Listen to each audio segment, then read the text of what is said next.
Investigates starts right now. What is up, my beautiful YouTube people? It's been a rough couple days. Damn dog threw the scare into me. What's up, Lulu? What's up, Sunshine? Jim, what's up? Angel. Who else we got? Yeah, Mabsta, Nanette, Victoria, Cindy Lou, Trubiu, Mannix Cat. Good to see y'all. Good to see y'all. You see, I've got my dog in the background now, right there, little Lucas. That's actually a real picture. I got a green screen today too, so tomorrow I'm going to figure out how to use that. Yeah. So let me get my warnings. This is for entertainment purposes only. Everything we say here is allegedly speculation. We're throwing around theories, including these chatters and the callers. Nothing is represented as fact. I've got some crazy comments on some of the videos. It's like a bunch of idiots. Risa Joe, how you doing, darling? Dark night. So yesterday, the dog did not eat his breakfast, or he ate part of it. And I knew he had a bad hip. Hey, Adam, what's up, brother? I knew he had a bad hip. Jim, what's up? I knew he had a bad hip, so I was, he would trip kind of and fall sometimes with the bad hip, but he could still walk a mile. We did it every day. But then he started falling over and stopped eating all at once. And yesterday, he was laying down. I laid down next to him, man. I just started bawling my damn head off. Snot coming out and everything. And I don't cry usually, but he's my, best friend. Saw me through the operation, was always there for me. We all, always had fun together and shit. And today I took him to the emergency vet, me and Mrs. Mab, and there wasn't really a wait time, but when we got there, the place, there was like 30 people in the place, and it would have been like 5 hours and then another hour to drive home. So we just said, screw it.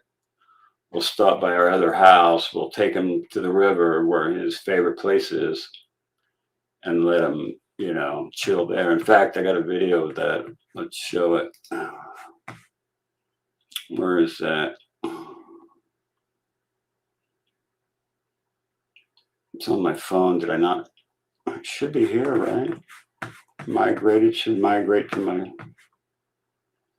should have migrated here. Doesn't look like it did though. Let me grab it real quick.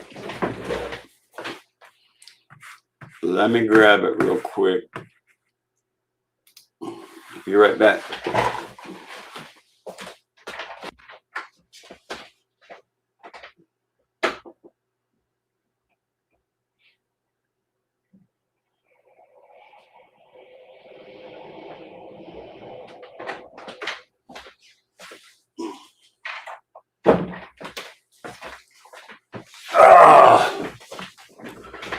Poor Lucas.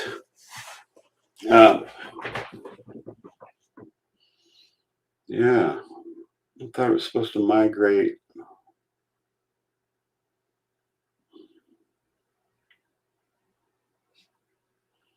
Here it is.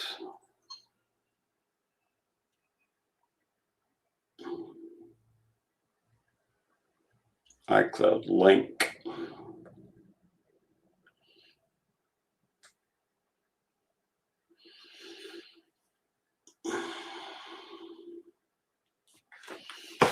I just sent it to myself.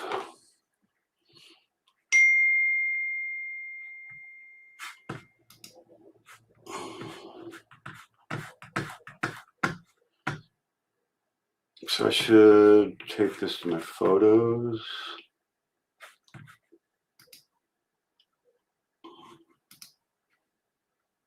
Anyway, it's thinking about it.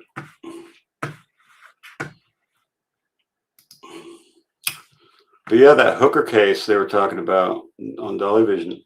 In fact, Dolly Vision, one of the subscribers in Dolly Vision actually told me what was probably wrong with my dog. And it's called vestibular disease in dogs and cats. In a nutshell, vestibular apparatus is a neurological equipment responsible for perceiving your body's orientation relative to the earth, determining if you're upside down, standing up, falling, etc., which informs your eyes and extremities how they should move. In a nutshell, neurological equipment responsible for perceiving your body's orientation relative to the earth. So it's in the middle ear. And lack of coordination, motion sickness, falling over. And so that's what I think it is. And somebody in the Dolly stream told me that was it. So we talked to the vet today, and he said if he's starting to feel better, that just wait it out. He's probably going to be fine.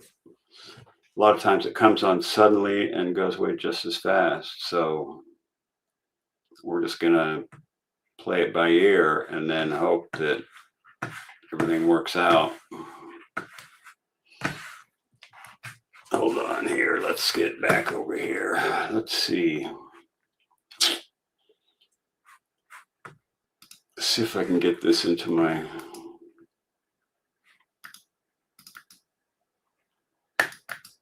It's just spinning.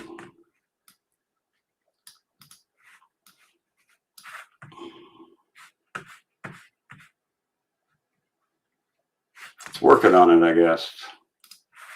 It's working on it. Thanks, Keisha. I appreciate that. You're a darling. Lynn Brown. Oh, man. That's horrible.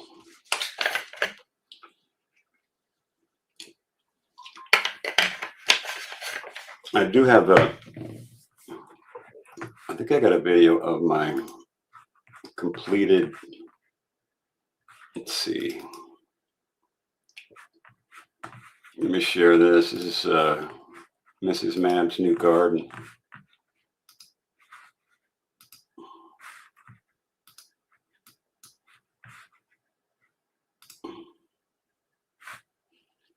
That's her new garden right there. It's all built with wire up the sides, with the seams all concreted together to keep the gophers out. So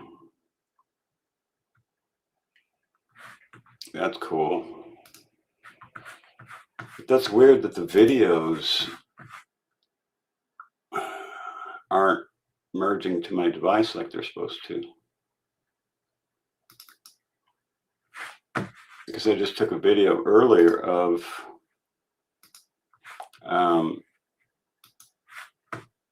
the finished product.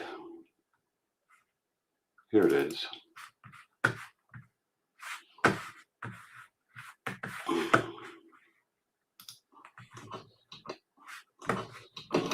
Let's see. Progress.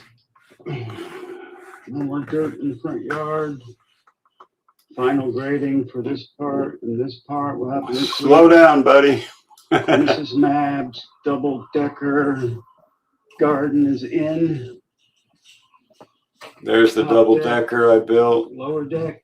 Filled with dirt, ready to plant. Completely awesome. She loves it. This is the other garden. It's a big-ass garden compared to what we had before. The one we had before. Look at that thing. We have a bunch of these little statuettes to put in here. I saved that one mallow. Saved. These blocks are all concreted together.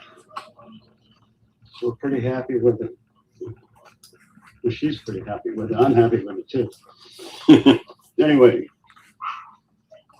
all these plants are going in the ground somewhere. I just gotta get to the final grade, and then we'll start. Yeah. That's the garden. Got it all done. Now all I got to do is Sleuth, Great, and Alex out of sight. Yeah, they're good. I haven't been able to catch up on a lot of things because I've been working on this garden all day long, and then now I'm dealing with the dog, so I didn't have a lot of time to. Hey, Doug, what's up? Didn't have a lot of time to dig into like Nancy or hookers or anybody. Been working mine myself. Got the garage finally cleaned it up. You got a lot completed, yeah. Thanks, Adam. It's nice having a tractor with all your implements. It helps. It does help. It's 11% faster that way. I had some videos I was going to watch. Somebody sent me Richard's, all of his stuff that he deleted. I don't know what this is. Let me see.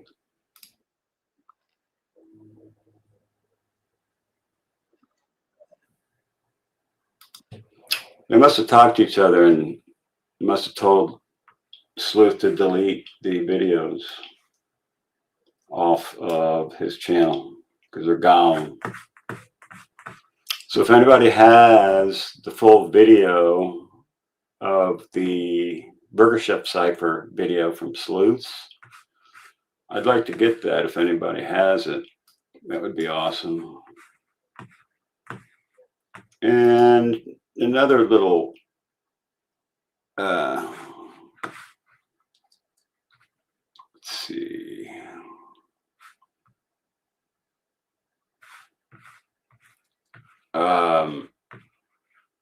If you're talking shit about the Mabster on X or Instagram or other channels, I'm going to find out about it. All right. Just so you know, I will find out about it. And I did find out about one of them. Apparently, I'm a sub poacher. I poach subs. Like I give a shit how many subscribers I got. Of course, you want more subscribers. That's what YouTube's all about. But accusing somebody of what? Sub poaching? That's not possible. If somebody wants to sub to your channel, they sub to your channel. If they like it, they like it. If they don't, they don't.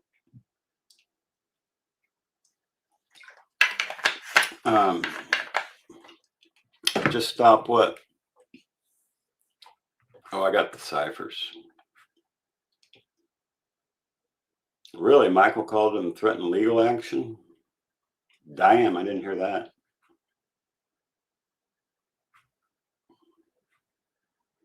He was in the, what was his handle in the Jennifer Coffindaffer chat? Because there was a phony one that was claiming to be him. That was an idiot that had 3 subs and 2 shorts of me with my pew in my office right here, acting like he was afraid, and I went up and knocked on the door and all kinds of shit like that. What an idiot. Anyway, we have a thing called the Second Amendment. Yeah, Monterey Spike was actually him. So, got me Constitution. Look at that. Little Constitution I keep with me, just so I know what the Constitution says. And some people are like, "Oh my God, he went there with a GUN. He's dangerous." I go everywhere with it. Everywhere I go, I take it with me. Okay? It's called the Second Amendment. And I actually have a license to do it.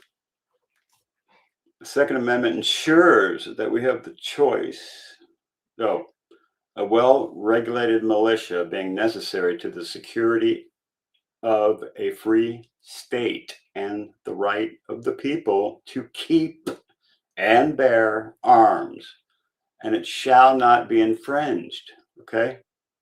That's the Second Amendment. Infringe means they're violating or encroaching upon your rights. To bear arms means to carry, possess weapons, particularly firearms. Security, personal protection, and safety. It's exactly what I practice right there. It's the Second Amendment to the Constitution. So if you got a problem with that, go move to fucking Cuba or Iran or something like that. Because in this state, it's legal to carry. All right, got that out of the way. What else? What else is going on? Is my video ready yet?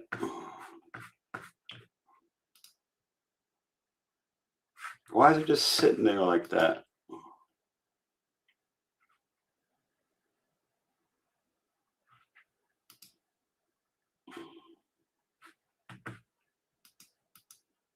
It's uploading to iCloud, I guess.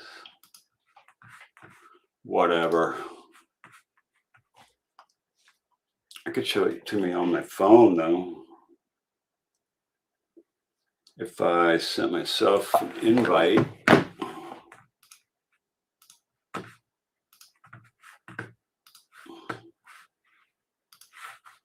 I'll get around this somehow. Watch.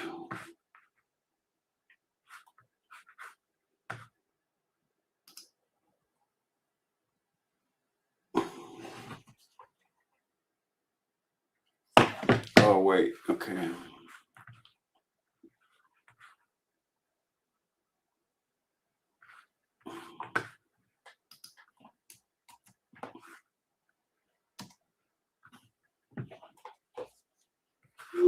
I can figure this out.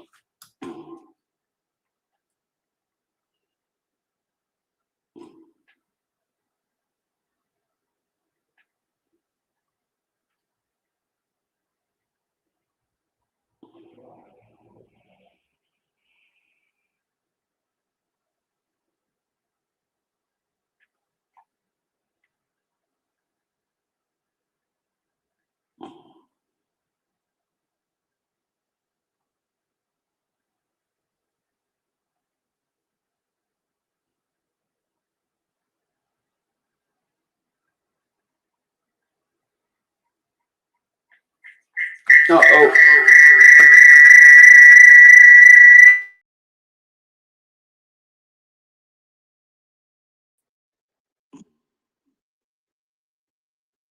What is this? All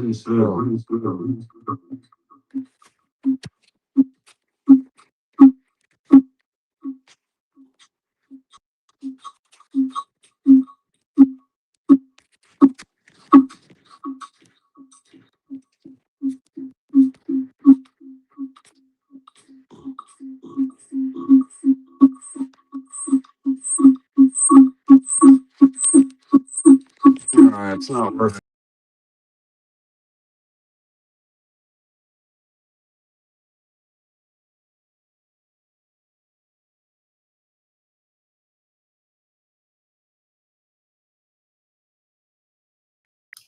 My mic is muted. Yeah, electrics. It's not over. It's not over, but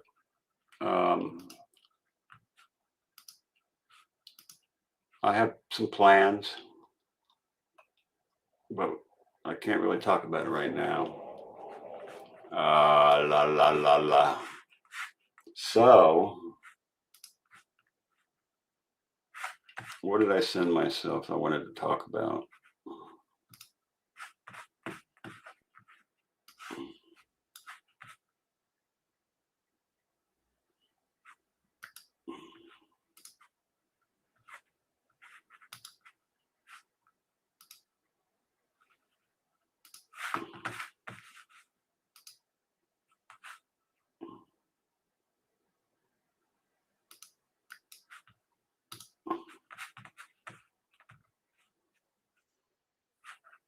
Oh,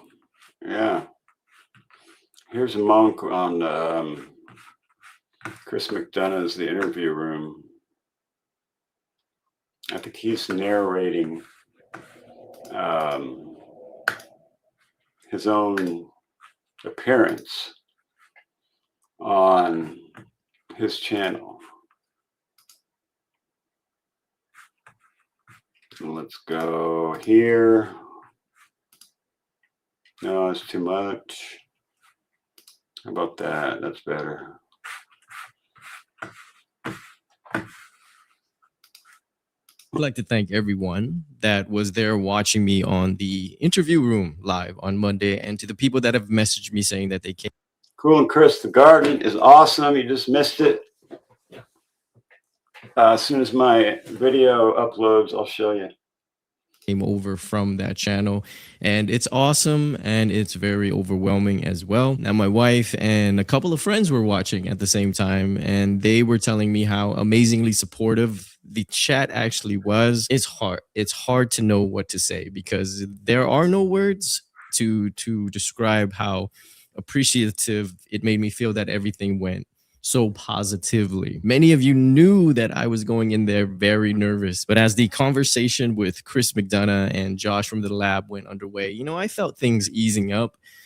They were presenting me with thought-provoking questions, and I'll just give it to Chris. I mean, he's just an amazing host, and I don't have to tell you guys, but he just has this calming voice and a calming presence, and which I told him after the fact that quality, I could really see where that would make him a great. Hey, Mickey. Hey, Cool and Chris. Great homicide detective, because imagine his person of interest in front of him, and that person just feeling calm and relaxed, like Chris is his friend, while Chris has his hand on his handcuffs. I wasn't too sure to know how to feel about Josh, because I went in not completely knowing everything. Now, I've met Josh and Chris. They're both awesome people. Josh won the first Turtle Island, first season of Turtle Island. Josh won that. And Chris McDonough, if you go back to Thanksgiving, I was the first person that he ever did a live stream with. Well, it's second. It was the first time I ever did a live stream, and I think I was the second person on Thanksgiving. So go check that out. Everything, but I learned about his story along the way. Some of you commenters helped me understand Josh before I met him, so I went in there with a level of respect already, and he was great. He was just as smart and witty as Chris was describing him to be, and I'm thankful for that, because everything about this interview, you know, I probably wouldn't change. It was just awesome. But that's enough of that. If you guys missed it, I will put down the link below. So today I want to talk about a simple and yet complicated subject, and it's about the electronic devices in Nancy's life and how it actually explains a good portion of the timeline, and basically how you can't really mix and match them in the timeline as readily without a good explanation, which some theories actually suffer from. And talking about this, I feel we should address some problematic narratives that have cropped up right here and there, as with any case. Okay, I should put it that way. Got to stop and start it a little bit. You love when MAB is on panel? Yeah. I just got to thank Dolly Vision, you know what I'm saying? He's helped me out a lot. You know, he plays and says I'm an old ass man, you know what I'm saying? But he's cool. And we're going to see him at Crime Con. That's going to be awesome. I'll get to meet Turtle Gang and Jay Scott from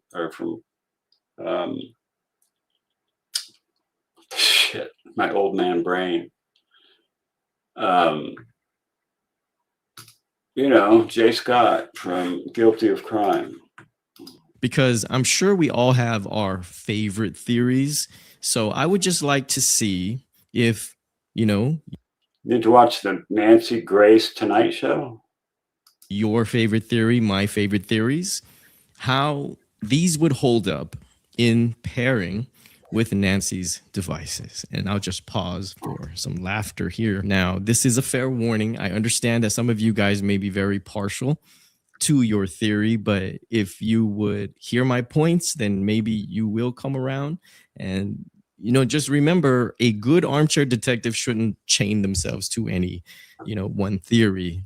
You gotta be a little flexible sometimes, because all we know is that we don't actually know. So the simple part is that it's all rooted in the fact that Nancy had a cell phone. What we're about to discuss is going to put to rest, I feel, okay, at least one of the theories that has been very popular with a lot of people. And that is that Nancy never made it out of Annie and Tommaso's house.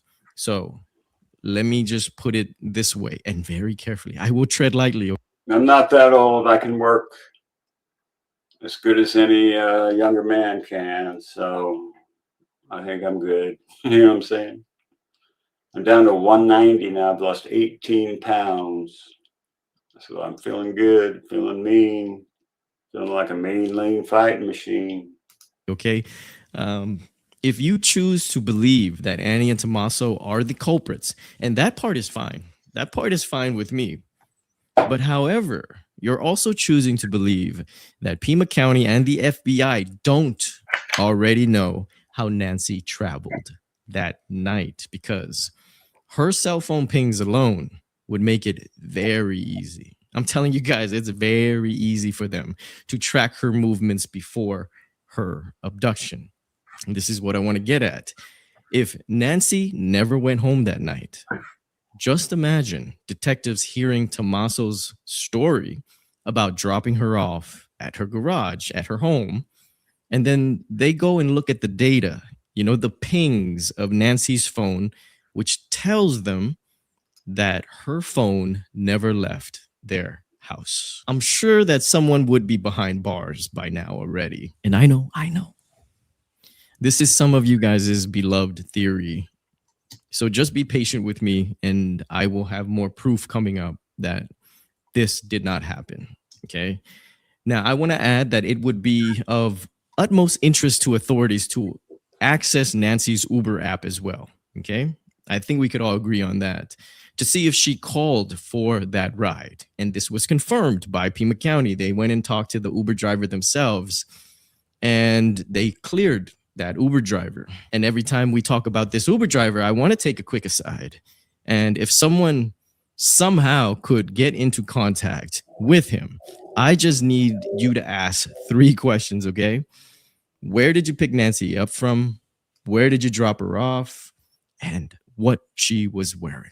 Now, what she was wearing actually is starting to sound very important to me, and I think we will talk about that in the future. Anyways, let's first establish, if you don't already know, that cell phone positioning can be determined with cell tower triangulation. I think we've all heard that before. So it will place Nancy's phone in. You got little videos of the fish, Jim? I got to come over and look at your channel. The general vicinity of where it is. And here's the cool thing, okay? The more the towers, you're going to learn a lot more tonight about Wi-Fi than you ever knew. The yard, Risa Joe, you ain't seen nothing yet. You wait till I get done. It's going to be something for the eye to behold. It's all in my brain, but I can't really lay it out until I get my grade and everything's flat and ready. Then I just kind of naturally build it. So it's going to be awesome. It's going to be awesome. I just know that. Be more accurate, the triangulation. And guess what? Pima County has a plethora, an abundance of cell towers because it's a large populated metropolitan area. So now, if you are still in the belief that Nancy never made it out of Annie's house that night, I just want you to think on these things. Nancy's always been known to wear her Apple Watch.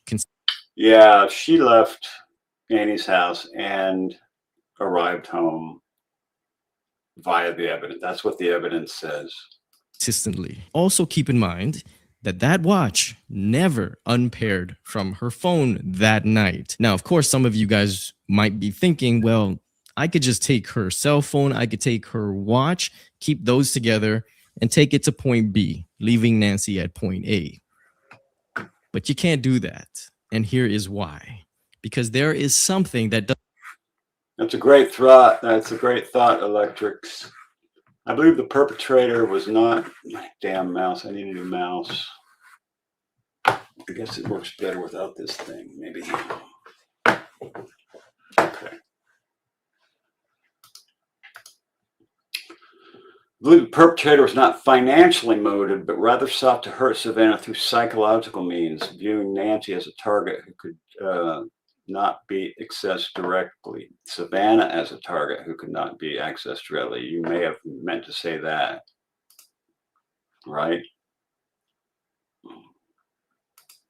You guys want to find out? Oh, you guys are going to find out a lot about Wi-Fi. I watched the whole thing too, Chris. Cool and Chris. I love listening to Monk. Monk is awesome. Doesn't readily disconnect and is going everywhere. That cell phone is going. Nancy's pacemaker. So unless you're going with complete mutilation and taking out her pacemaker, then I think it would be safe to say that Nancy is with her pacemaker, or else that heart spike, from a struggle or stress would have indicated at Annie's house. And the 2 a.m. one, well, by that time, that would not be possible. So the thing here that we should understand is that wherever Nancy's cell phone is going this night, her watch and her pacemaker are going as well. Going correct back to Annie and Tommaso's house. 14 years, September 30th, 2020. Annie and Tommaso anniversary. Okay, this is that get together, right? That family get together that is now infamous in the sense that we don't actually know what happened within those 4 hours. Now, these meat sacks that we live in, they're just shells to me. I mean, our souls will live on. And it's almost like we're going to have our bodies with us. But these rotting things that are dying are not going to be with us. But we will continue on. I guarantee it. Now, I feel we can safely say that Nancy's phone is definitely at Annie and Tommaso's house starting at 5:32 p.m. It's there for 4 hours, and then it starts moving back to Nancy's house. I'm confident that police knows exactly where this vicinity of her phone is pinging, and it would lead them back to Nancy's house. So she is being taken home. At this point, no devices are disconnected. So now you have Nancy's home devices. Okay, that would be her garage. And it's a smart garage. I'm thinking if it could timestamp when it opens and closes. And I believe Tommaso had the, he could control that garage door from his phone. And Annie probably can control it from her phone. And Nancy probably could control it from her phone. So all three of them are controlling that thing from her phone. And I believe Annie and Tommaso could see what was going on inside Nancy's house via the cameras in the house. So, and guess who probably put all those cameras up? Tommy Materhead, as some would say. Okay, so it's opening at 9:48 p.m. and then closing at 9:50 p.m. Well, now 2 minutes is a long time. If you count, I could I could get out of my car, I could open the door, get out of my car, hit the button on the way out, be in the house, and turn on a YouTube video within 2 minutes. So Nancy's phone is pinging in the vicinity of her home. So if police were to look at it, hey, it's looking like it's checking out, right? So far, so good. And Nancy and her phone are back at her residence. And that's pretty much the last thing we can confidently say, however. I need you guys to never forget that once upon a time, there was a Nest camera right here because of this little solar panel, which most likely powered it. Yep, right there. She had cameras everywhere. She loved the javelinas. She loved to watch wildlife. She had cameras all over the place. We know this because we see the same solar panel here. There it is again. Where the FBI removed another camera on that casita. This footage from this camera should show that whole driveway. Yeah. I know they got video of the Uber driver, and the Uber driver has video of Nancy and what she was wearing and what exact time he picked her up and dropped her off, right? So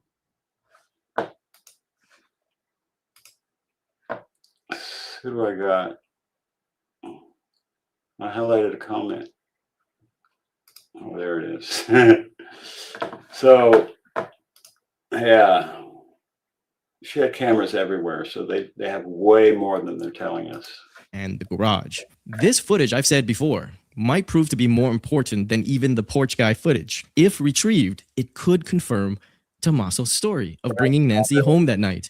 And we'd all be rest assured if we're watching Nancy walk into her garage after Tommaso dropped her off. So I feel this footage is what Tommaso is praying for every night. Please recover the footage, please. That angle would also show the movements of whatever started occurring at 1:47 a.m., right? We should see a culprit entering Nancy's property. We might even be able to see the car. We might even notice that he does have an accomplice that many of us believe are there. We don't carry a walkie-talkie for nothing. What's up, Joseph Bennett?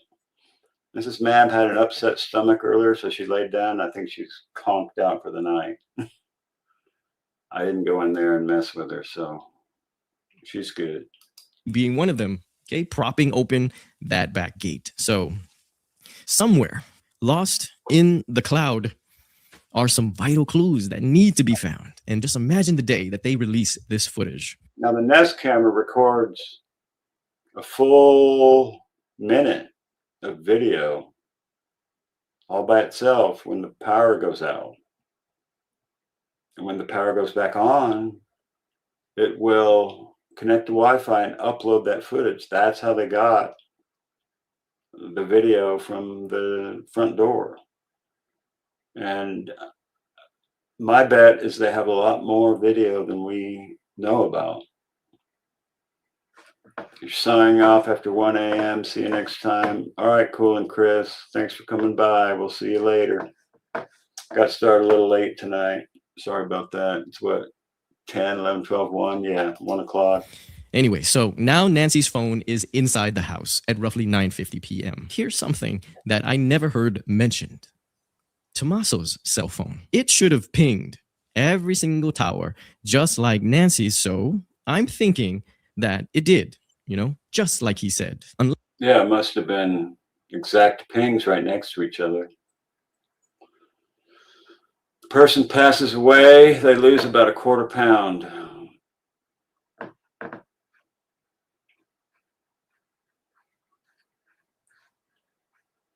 Yes, you're right, the electrics. You're exactly right. And I think there's a Institute of Heart Math in Boulder Creek, California, that can measure the heart, the diameter of the magnetic field of your brain, and the diameter of the magnetic field of your heart. And your heart goes very far out there. And there's sort of a communication there. Unless he told police that he forgot to bring it with him. And well, that's a boring ride home, without even a podcast to listen to. Now, also, there's another narrative that should be unspread, I guess you could say. That is that Nancy's phone and her medication were found on the kitchen counter, that she had missed her 10 p.m. medication. All of these all fall into the realm of unverified. Police only stated that these certain items were found in the home, but they would never tell us where. And that's to protect the investigation, I read, in the sense that only the abductor would know this information. So they have to keep certain things.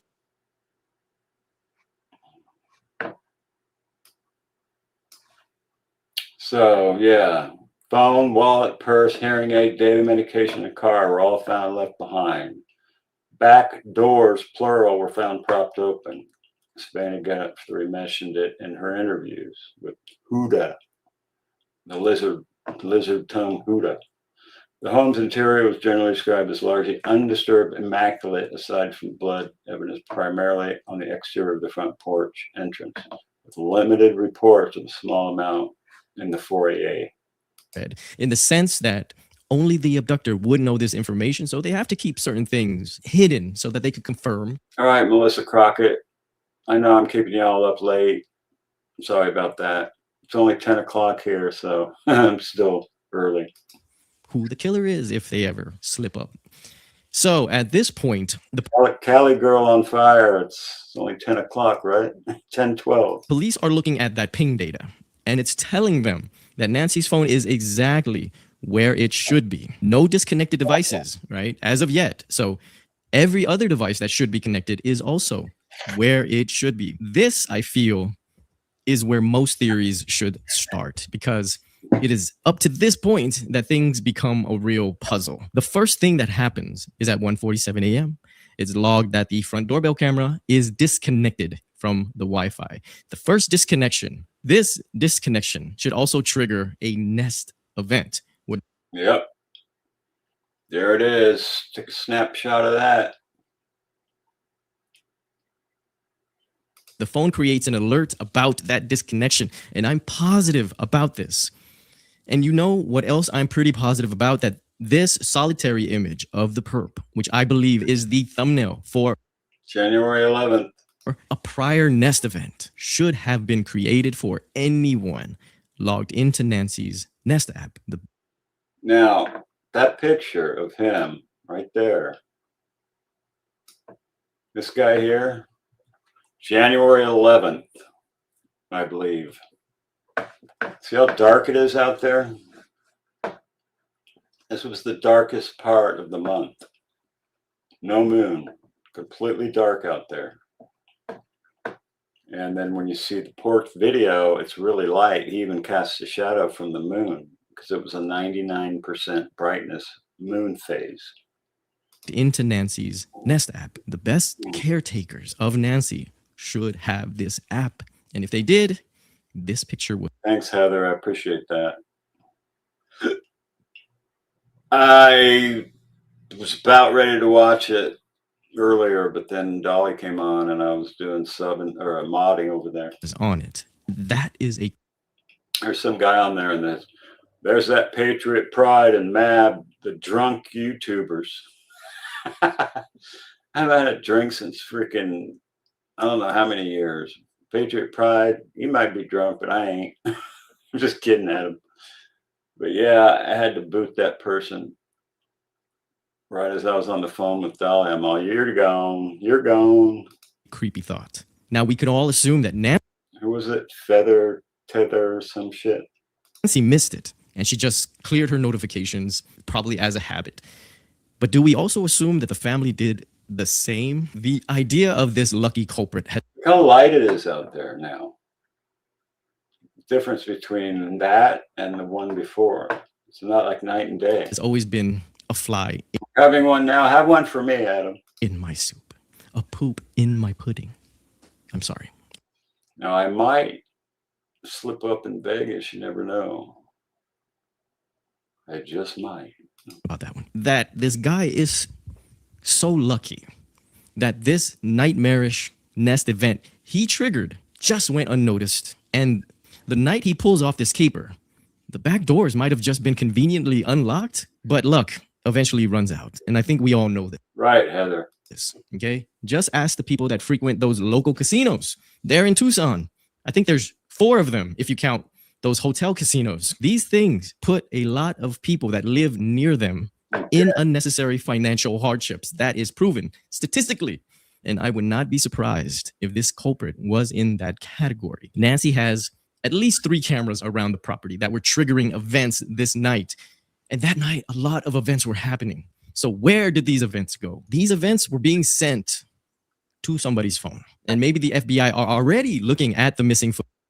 Hold on, I just wanted to see those camera angles again. Look at all those cameras. Bam, bam, bam. 1, 2, 3, 4, 5, 6.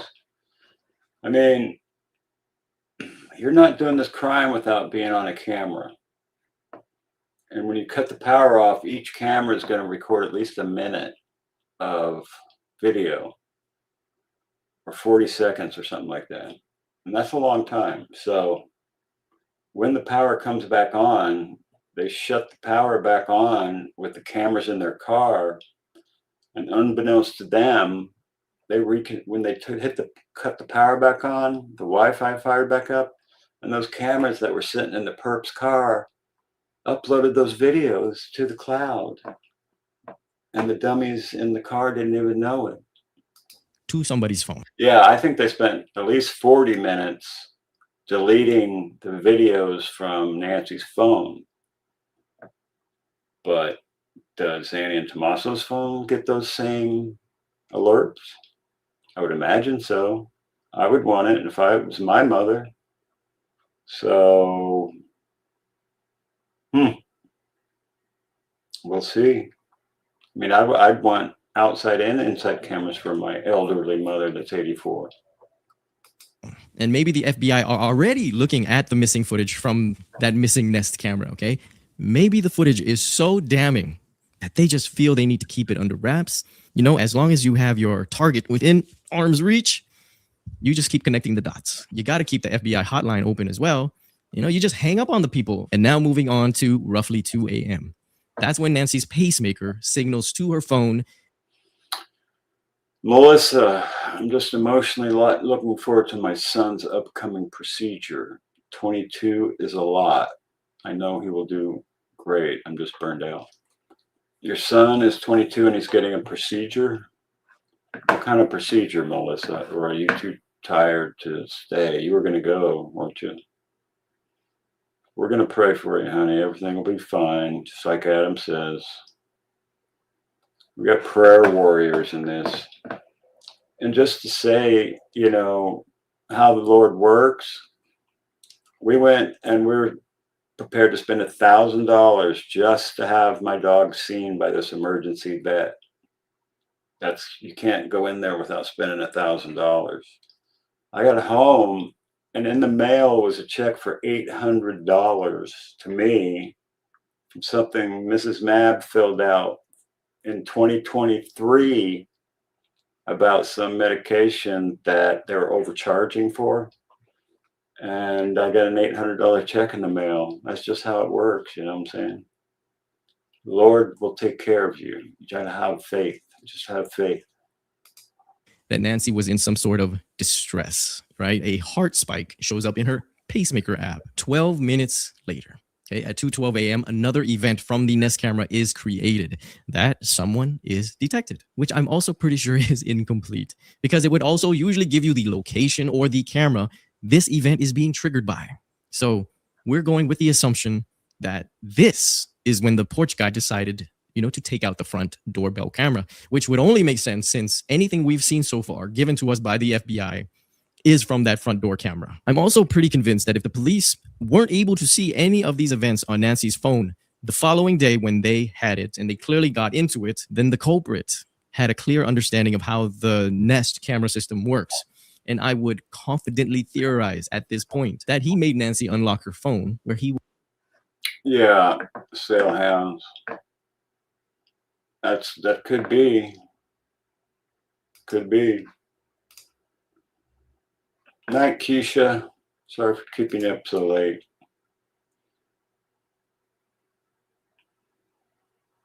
Well, astrology for success, that means they would have had to cut her pacemaker out of her at Annie and Tommaso's. Yeah, I just don't buy that because there would be evidence of that. Because their phones should have been pinging at the same place at the same time. And if they weren't, then they're going to get busted for that. Right? Miss you too, Kelly.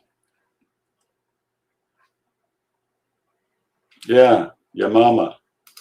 The interview room. Monk was on there. It was a good show. Would proceed to erase anything he felt damning. If only he considered his own soul, right? So the next event should be when Nancy is taken.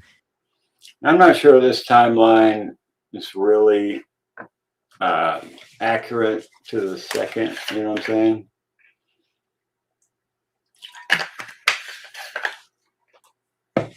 There should be an Uber driver that shows Nancy at 5:32 p.m. what she's wearing, and everything else, getting into the car to go to that home.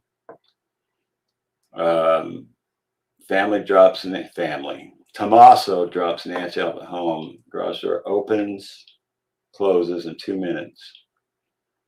Do I think he walked her in? No. Yeah, I'm going to watch Dan Bongino too, because I saw a video I wanted to see there.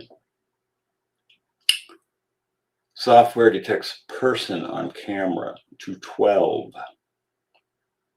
Pacemaker app disconnects 228. So they were moving her out at 212. By 228, they're driving off.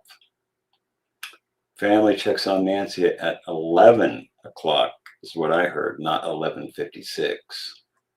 So I don't know where this hour came in, but I think they spent an hour screwing around before they even called 911 at 12:03.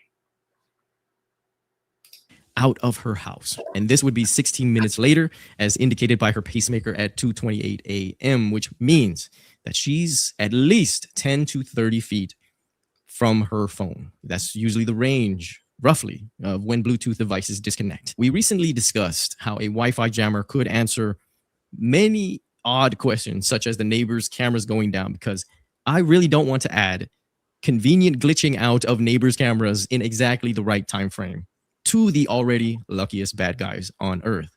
So I know not many people are on board, with the Wi-Fi jammer theory. There was a person in Colorado that, this is kind of a long story, but there was a person that was in the Tucson area that was from Missouri. They did something in Arizona, and then they were going home to Missouri, and somewhere in Colorado they hit an elk, and they were so freaked out by not being able to get away that he actually unalived 2 women at a trailhead, stole their car, drove to an elderly lady's house, unalived her, and took her car, trying to get away. Was he in Tucson? We don't know. It's a possibility. But Sleuth did a video on that a month ago, maybe even more, a month ago or 2, month and a half. Sorry, Laura. Later, staters.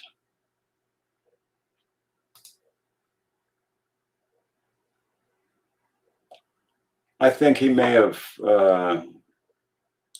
walked into the garage before she closed the garage door, and then chilled for 20 minutes, and then left through the back, propping the doors open, and then just went home. But that would be on the phone. His phone would be there longer than it should have been. So if it was, then yes, that could have taken place. But the cell phone towers would tell you that. Somebody join. Y'all can be a member too, Get into the goat pen. Reese Joe's in the goat pen. Who else? Melissa's in the goat pen. Kim's in the goat pen. Yeah, we got some goat pens in here. Theory. Some people asked, well, wouldn't that jammer also jam the Bluetooth signals as well, right? Meaning to disconnect her pacemaker from her phone, okay, at 1:47 a.m. And I would say not necessarily. The Wi-Fi jammer, okay, disrupts 2.4. You guys should come back and watch it after you get up, because I got some cool stuff coming right after this. 4 to 5 gigahertz Wi-Fi signals. And commenters would say, look, a Bluetooth, it transmit at 2.4 gigahertz. That's within the jammer's wheelhouse. But I have to say that the Bluetooth does it in a different way. Something that's called frequency hopping spread spectrum. Something that was named by a complete app. And you pair that with the factor that pacemakers are designed. Okay, I just had a whiteout. And a whiteout means that I disappear. does this at least once a stream. Everything goes white and then I disappear. So I have to reload it. It's just a quirk with StreamYard. I'm going to reload.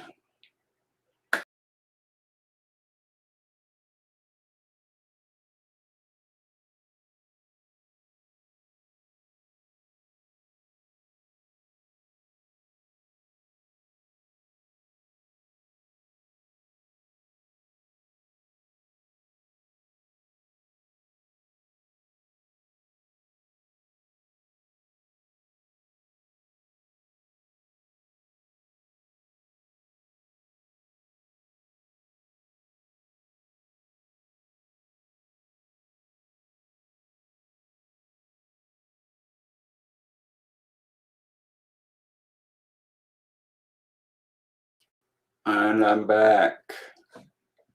And the video's not back.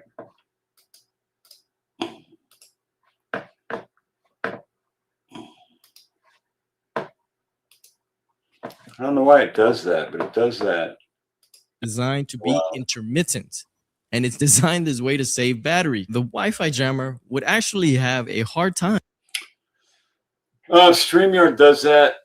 I'm not starting a new stream, but it does that, and I have to refresh twice to get back to where I am. I hate it, but it happens. Maybe I can, I don't know how to get them to fix it, but that's how it works. Time disrupting that connection. Okay, it's just something I read. Nancy, I think if they had a Wi-Fi jammer, it was in the car, because they would want to jam the GPS in their car so that if the car got identified, they wouldn't be able to get any location data off of it because it would have jammed it, I believe. No, don't hold me to that. Nancy's pacemaker disconnects from her phone for the last time, and the world would wake up on February 1st to find her missing. Her Apple Watch and her iPhone were found inside the house, right? Her Apple Watch was never reported to have disconnected. So it's actually working better without a mouse pad. So it's working way better without a mouse pad.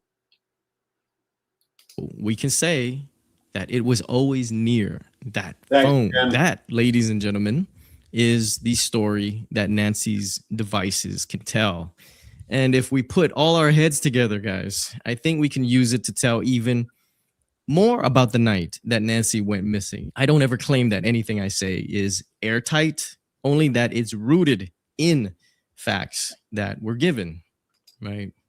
And hopefully that is correct. I am truly looking forward to reading what you guys might have figured out, you know, with the mixing and matching of devices or whatnot to tell a story. My name is Monks. Oh yeah, I was gonna show you guys a painting. This room actually has my paintings put up. So let me go ahead and show you one. This is actually not a painting that represents what I used to do. This is something I created and it called Simpler Times. And you can see that it's a very simple painting.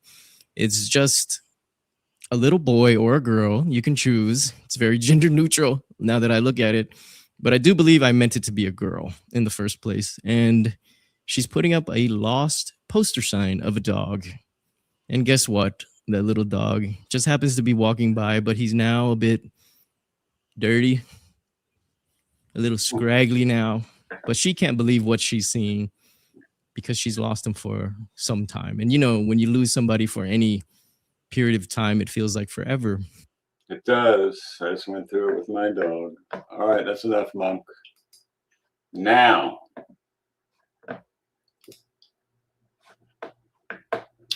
get ready for this. All right.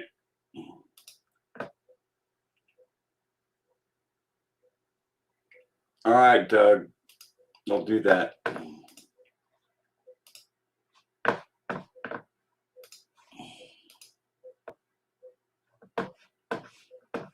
All right, here we go. Your Wi-Fi router can already detect when somebody walks through your home. Not with a camera, not with a sensor you bought, just the Wi-Fi signal bouncing off your body. All right, so here's how this works. Your Wi-Fi router is constantly sending out radio waves at about 5 gigahertz. These waves, of Or 2. I like to do it on 2 gigahertz, not 5, because 5G is just a little too much. I still think that Alex can give an interview, but he's been very hush. It's strange. Just an Uber driver. Come out already. Yeah, I believe that. course, bounce off of everything. I'm talking your walls, your furniture, and of course your body. And when you move through your home, those reflections change in ways that are really, really specific. Now, this technology should be used in this case because it would have shown, if the Wi-Fi was on, it would have shown people approaching the house, people in the house, who was there, where were they, how did Nancy get out of bed, everything should have been caught here. To what moved and how it moved. Your router already tracks something called channel state information, or CSI. It's basically how the router optimizes the signal between itself and all your devices. But CSI also encodes Night, Lynn. the shape and movement of everything between the router and your devices. And of course, that includes you. Xfinity figured this out. They shipped this feature called Wi-Fi Motion to every customer with one of the newer gateways. This is at no extra cost. You don't need any extra hardware. Your existing network essentially becomes a motion sensor. And of course, they market it as a smart home feature. I've got this working where when I walk into a room, I can automatically turn the lights on. Now, if I pull apart the marketing branding, the real term for this in the industry is called presence detection. Presence detection. Who was present in Nancy Guthrie's home, and was it detected? That's the original term. Your router is capable of detecting your presence. Of course, the companies are going to brand this as Wi-Fi motion, Wi-Fi sensing, Linksys aware, whatever sounds less creepy, basically. But the underlying capability How about Wi-Fi intrusion? is the same. Your router knows that you're there. Now, they had cameras inside, but this is even on top of that. They can tell who, what, when, where, just from the Wi-Fi. What I'm saying is already evoking that scene from The Dark Knight where the Batman uses sonar from cell phones to catch the Joker. You would be pretty close to the money because motion detection is just step 1. Researchers have already published steps 2 and 3. Let's get into it. So in 2023, Carnegie Mellon University published a paper called Dense Pose from Wi-Fi. Using just Wi-Fi signal from a standard router, an AI model is able to reconstruct your full body pose. This is where we step beyond just someone in a room to actually understanding the position of your arms, your legs, your overall posture. Multiple people in the room at once, through the walls with no camera, just radio waves. This is really wild tech. And then it gets even more sophisticated. So these Wi-Fi signals interact with your body in a very unique way, depending on your bone density, your body mass, your posture, etc. A 2025 paper called Wi-Fi showed that we could take advantage of these Wi-Fi signals to identify who the person actually is, essentially re-identification. So the way you walk, the way you shift your weight, even the way you sit, it creates this very unique biometric signature in the Wi-Fi signal. And they used a transformer neural network to match those signatures to specific individuals. Now, this is simultaneously creepy, but also super useful. In a sense, your AI systems can know who the person in the room is, so you can change the preferences accordingly. And you don't need to have like an invasive camera in every single room to do it. So if we take a step back, step 1 is Wi-Fi just detecting movement. This is already working in millions of homes.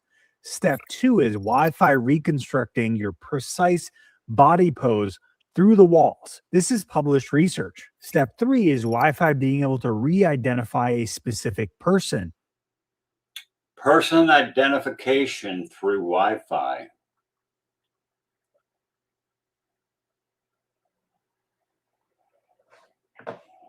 Adult Protective Services senior investigator. Yeah, they did. I remember the card they left on the door.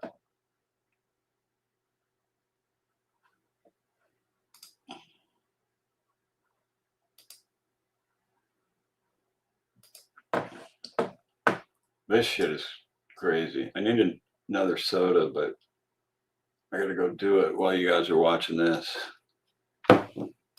Just based on their unique signature, also published. I'll be right back. Enjoy. Suddenly, we've gone from a very coarse-grained motion sensor to essentially a surveillance system that works in the dark through walls on hardware that you already own. And the gap between detect motion and identify the person is a simple software update. The hardware is already installed. You know, a little bit of edge compute and you're already there. Now, you can imagine this technology is very dual use. You can use it for surveillance, but you can also use it to power your own AI Jarvis. But what's really interesting is this exact same physics, like radio waves essentially as a sensing medium, is being commercialized at a massive scale. A company called Zynar emerged after 9 years in stealth with a $1 billion valuation and $100 million in funding. The investors include Steve Jurvetson from the SpaceX board, the co-founders of Yahoo and Siri, and Skype's founding engineer. Now, I'll leave it to your own imagination to think about what a company was doing in stealth mode for 9 freaking years, but the tech itself is worth digging into. What Zynar has built is essentially synchronizing existing Wi-Fi and 5G signals to sub-nanosecond precision. I mean, I'm talking about radio waves that travel at 30 centimeters per nanosecond. If you can measure the timing of that precisely, you essentially get sub-meter quality positioning that works indoors, outdoors, through the wall, no GPS required, no new sensors required. They're calling it the foundational layer for physical AI. And honestly, that makes a ton of sense. Like, we've talked about this in the past. GPS. What did I miss? What did I miss?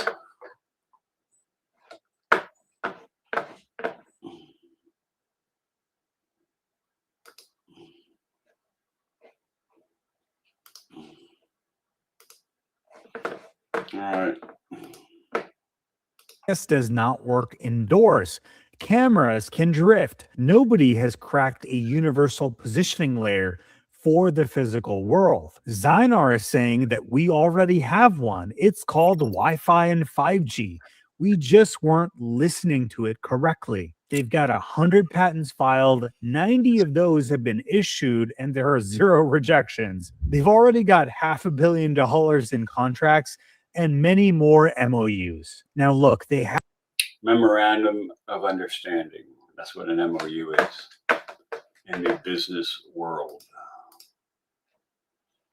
All right. haven't named their carrier partners yet. And of course, MOUs aren't signed deals, but that investor list and patent portfolio tells you that this is not vaporware. Patent portfolios is my forte. We built some of the biggest patent portfolios out there. Alcatel, Genesis Telecommunications, Applied Biosystems. The very first DNA patents were done in my company, my dad's company. DVR was invented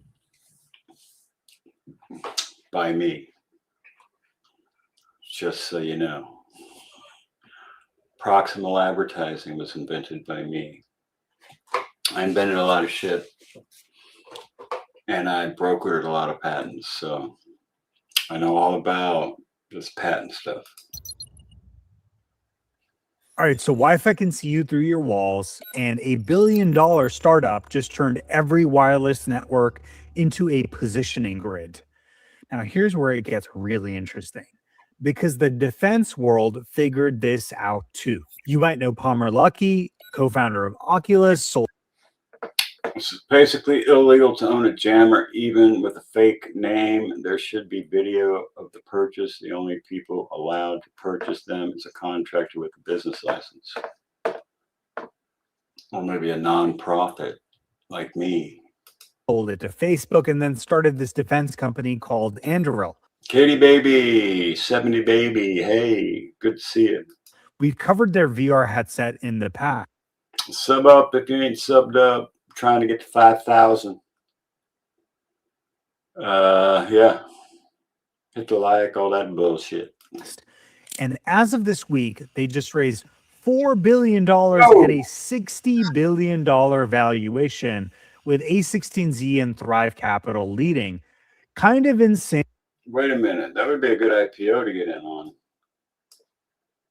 Axios, huh? MAB's going to take that down. MAB might make some money. Made another bet today on the Strait of Hormuz. If the Strait of Hormuz is running normally by September, I think it's September, then I will win $1,500. I didn't want to make a big bet, but I think I'm going to win that one. And if oil goes down to pre-war status by July 17th, then I'm going to make the big bucks. $1 billion at a $60 billion valuation, with A16. Andrill's raising $4 billion. Axios. Is Andrill the one that makes that Fox bat or that?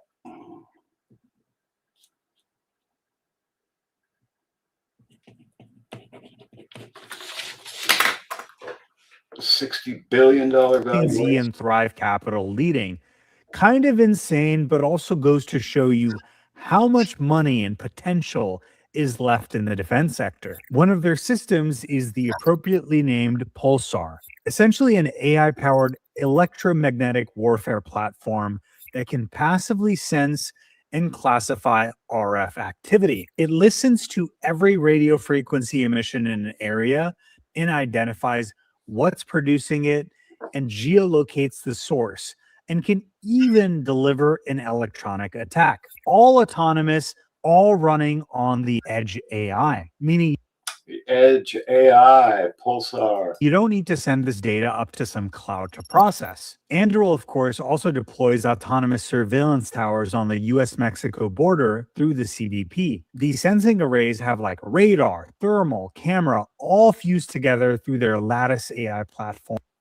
Family is spreading BS that they showed up after she went missing, but it's a lie. And position of the person whom car belonged. Debunk BS, which is family spreading. I don't know anything about that. Into a single real-time operational picture. The essence is really the same principle as your Wi-Fi router sensing your body, except you're using more modalities. And this is a $60 billion defense contractor sensing everything on the border and the battlefield. So we went from the home to the enterprise to the battlefield. But we have one more domain left to go, and that's space. And this is honestly where it starts to feel like science fiction. Let's take the same idea and move it into orbit. Starlink. Hawkeye 360 has 30 satellites flying in clusters of 3 about 500 kilometers up. And they have a single job: detect and geolocate every freaking RF emitter on Earth. Damn.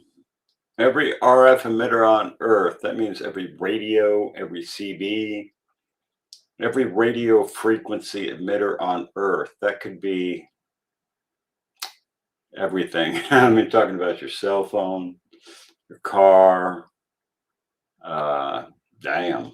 I'm talking ship radios, radar systems, GPS jammers, emergency beacons. They use this technology to track dark ships, basically vessels that turn off their transponders to hide because they're doing illegal stuff. But like oil tankers, not microwaves, radio waves. Microwaves are a type of wave, but they're not radio waves, they're microwaves, and they can cook you. I think we used microwaves in taking down Maduro in Venezuela. But of course, that doesn't matter because satellites still see the radio signal, meaning you can go dark on AIS this open source data that I use to track the Iran strikes, but you can't go dark on physics. Pretty freaking wild. So, of course, this company has contracts with the NRO, the National Reconnaissance Office. Raytheon's an investor. Another company called Spire Global has 100 satellites doing the same kind of RF intelligence. I'm looking into this RF intelligence. That sounds like a good investment. What do you think, Adam? Work. That little mini map in your home is effectively global. There are satellites overhead right now whose entire job is to light up every single RF emitter on the planet. Every radio, every radar, every phone is a dot on the map. Bam. What is that, Alana? I wish I could afford security for my rental. Even government agencies can't help me. It makes me sad. Everyone deserves to feel safe, in my opinion. Why can't you just put up a couple of Ring cameras and add it to the rent? That's what I'd do.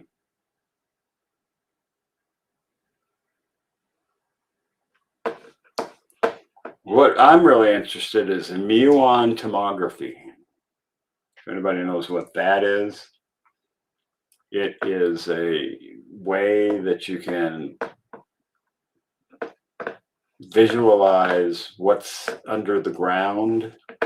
Say I had a gold claim and I sunk maybe 4 shafts with my auger, and I put a muon detector inside each one and just left it set for 6 months.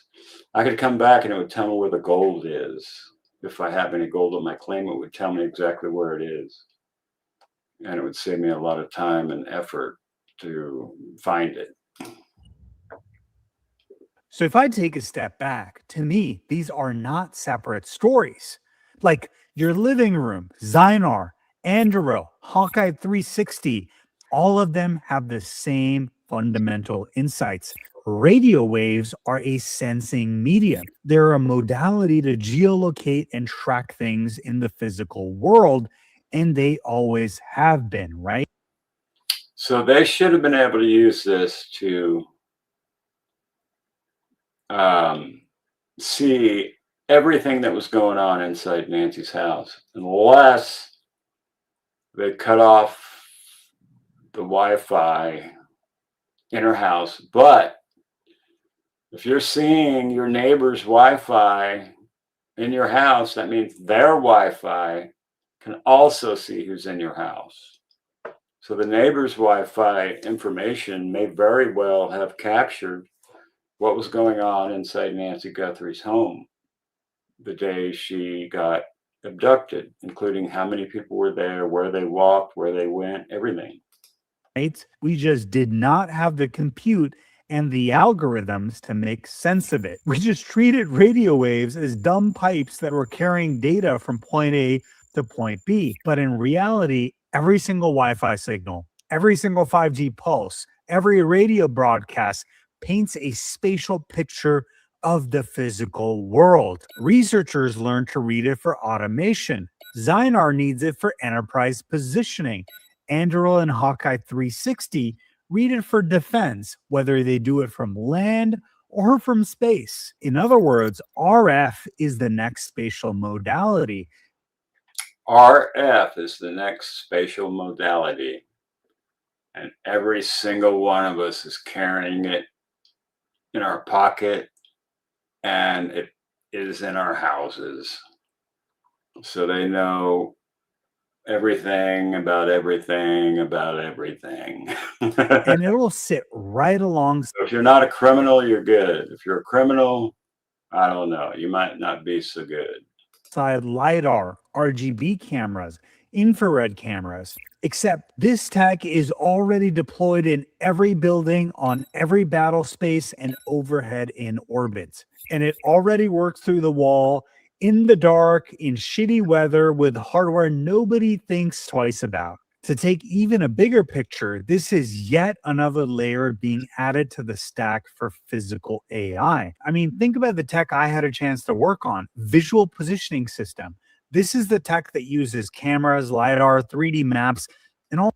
Google Street View, there's the car. all kinds of fancy sensors to let a device know exactly where it is down to the centimeter. Now, VPS already works indoors and outdoors, but RF sensing is another modality entirely. It could complement VPS as an additional sensor layer, or it could stand on its own as its own positioning system. Either way, you're adding day, night, and all-weather spatial awareness that works through walls in the dark using hardware people already have. And guess what?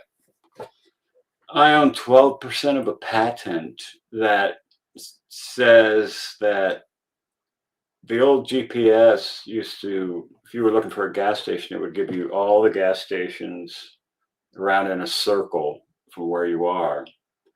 But that's not very helpful because you may be going north and they're giving you gas stations to the east, west, and south. But this guy came up with a patent that says GPS based on where you're going, how fast you're going. And so if you're looking for a hotel, it would only give you the ones that were where you're going to be at 6:00 p.m. based on the where you're traveling, what street you're on, and how fast you're going. So it's going to give you a hotel that's going to be, 3, 4, 5 choices that are going to be your only choices because that's where you're going to be.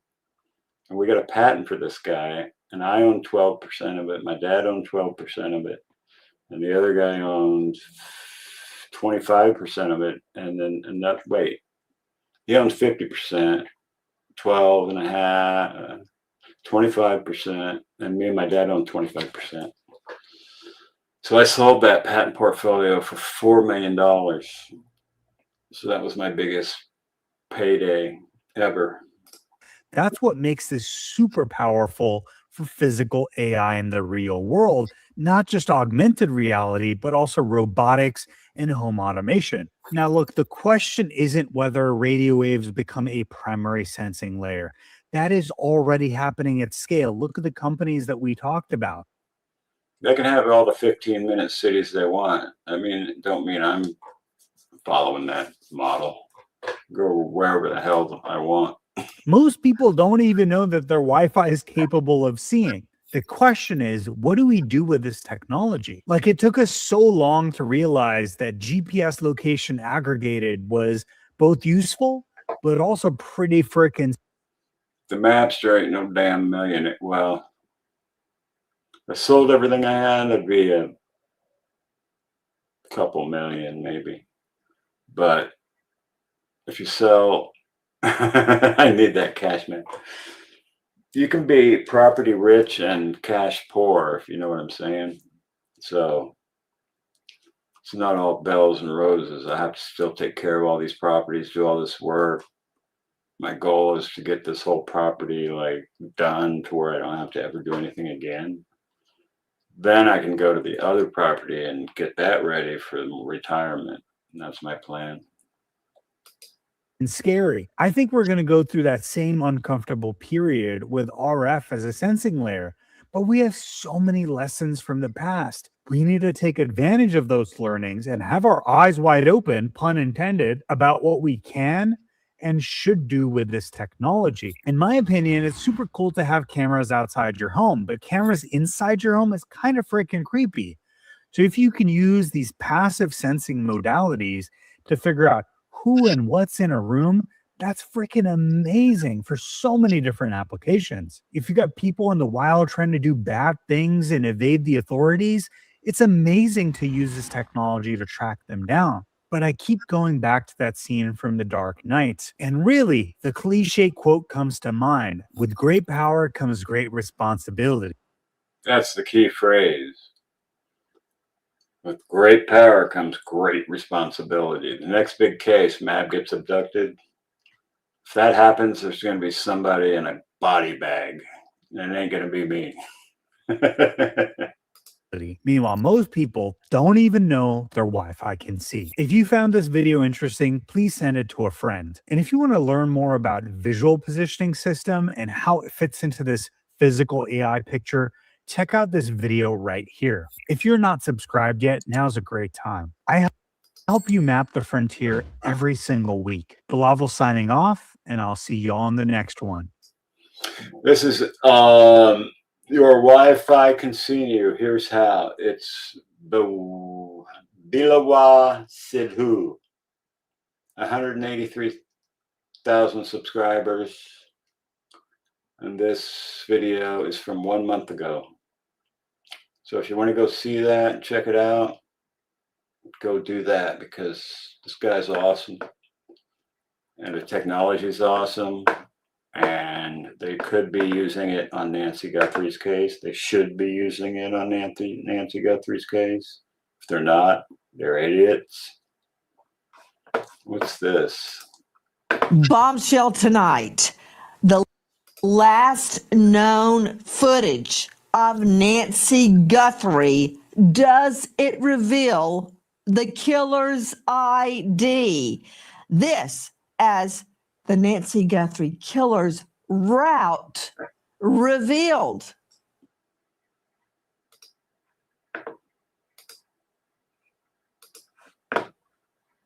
Good evening. I'm Nancy Grace. This is Crime Stories. I want to thank you for being with us. Yeah, that's what it is.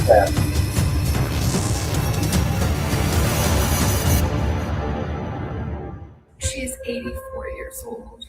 Her health, her heart is fragile. And every hour and minute and second and every long night has been agony since then. Investigations under his belt. Joe Scott Morgan, do you remember in Coburger, eyewitness DoorDash delivery person identifies Coburger as being outside the murder scene, 1122 King Road, at the time of the murders, 4 o'clock in the morning. Really? Yeah. Busted. And Now, in hey, this you know case, what? I don't. Yeah, go ahead. No, I was going to say I'm reflecting back right now. You could have knocked me over with a feather when we got that footage. Do you remember that? Because we didn't know that that existed. She doesn't have the footage. She's just bullshitting. Is this worth looking at? Not worth looking at. I don't want to look at it.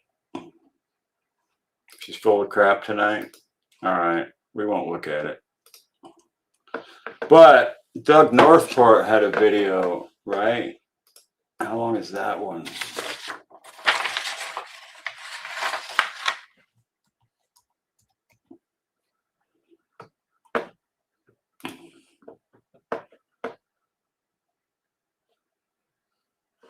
Two weeks ago?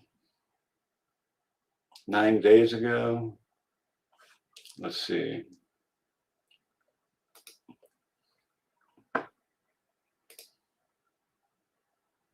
All right, here it goes.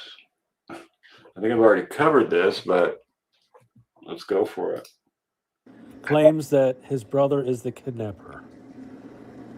Richard here says his brother is the kidnapper. Now, what does his brother look like? That's the question. We had some strange stuff going on here. Here's Dolly. Dolly's at the scene, and this guy walks by that looks just like the guy, and he ducks down. Right when he's by the cop car, he ducks and hides his face. Very strange, very fishy. Ducked down exactly like the guy at the front porch. This guy, I think, lives in the neighborhood. Might have a family. Is that his Mercedes? Now I have a complete new suspect, you guys. It's going to have to wait till tomorrow because I've already been on here an hour 29, and y'all are, a lot of you on the East Coast, and it's like, damn, 11, 12, 2 o'clock in the morning over there. Mercedes in that driveway? I don't know. He actually looks like Richard. Is it Richard's brother? Very good questions. But Richard says his brother did it. That's all Richard right there. He knows his brother did it, he said. And He's got a theory. him. Okay, on the 10th, Dolly was sitting here from Dolly Vision, and here's the guy walking by. Looks a lot like the porch guy. Got the same sole shoes, black sole on the bottom. Here he is. How do I make this bigger? I can't. I have to take a snapshot of it. Hold on.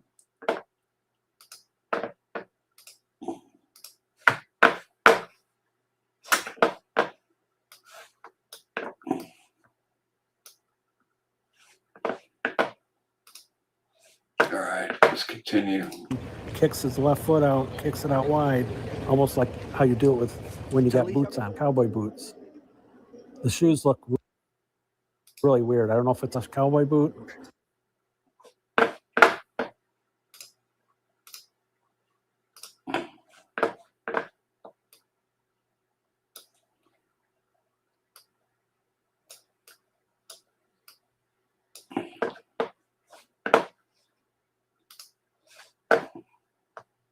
Sorry, guys, I'm just clicking. Snakeskin boot or what? But if you watch, kicks his foot out. It's Oh, got whoa.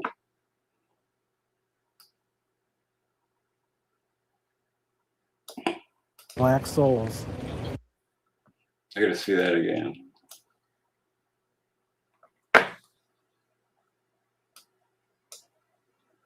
When you got boots on, cowboy boots.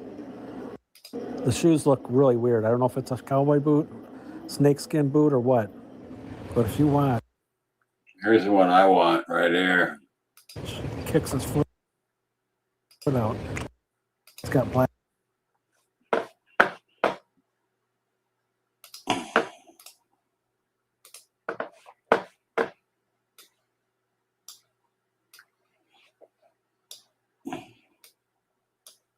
Dolly said he's seen this guy walking his dog a lot, so we're not sure what's going on with him. But we could Black just soles. Looks like a boot there in some spots. It looks. what does his gait look like? Let me slow this down a little bit.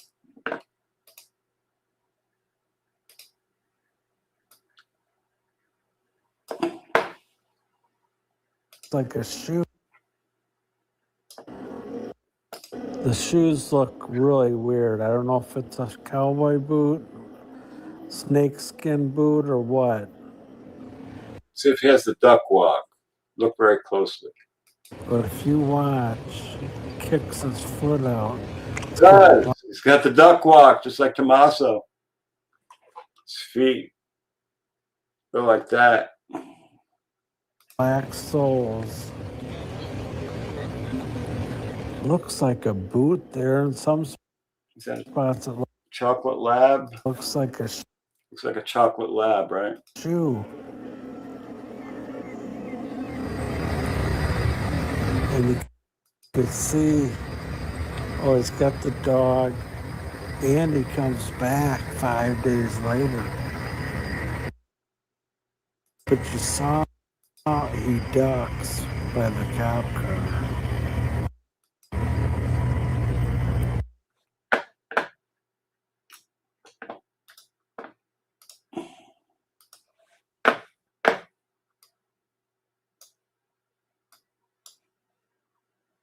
Man might have to work some magic on these videos.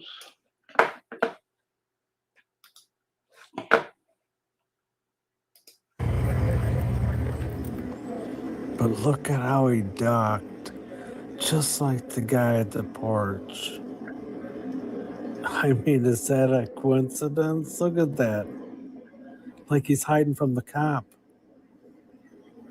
Wow.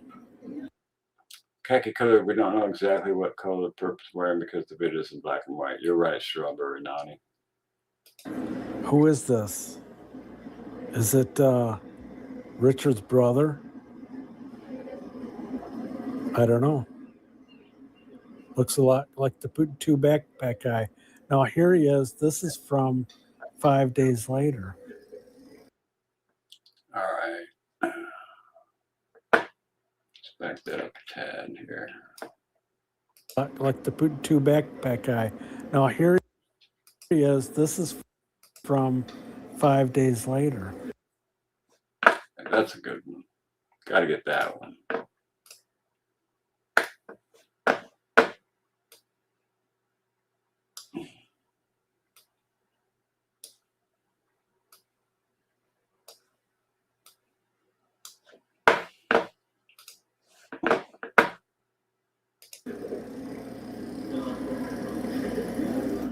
I can't believe it. I mean, something's not right. It's too fishy. The way they both kicked their left foot out. Look at this. The shoes look the same. Look at the bottom of the shoe. I can't see shit. I mean, so many coincidences. Yeah, it is. The guy always comes back to the scene. Now, is it that guy walking down that driveway with the Mercedes? Does he live there? You're gonna Sorry, guys. I just gotta capture a few things here.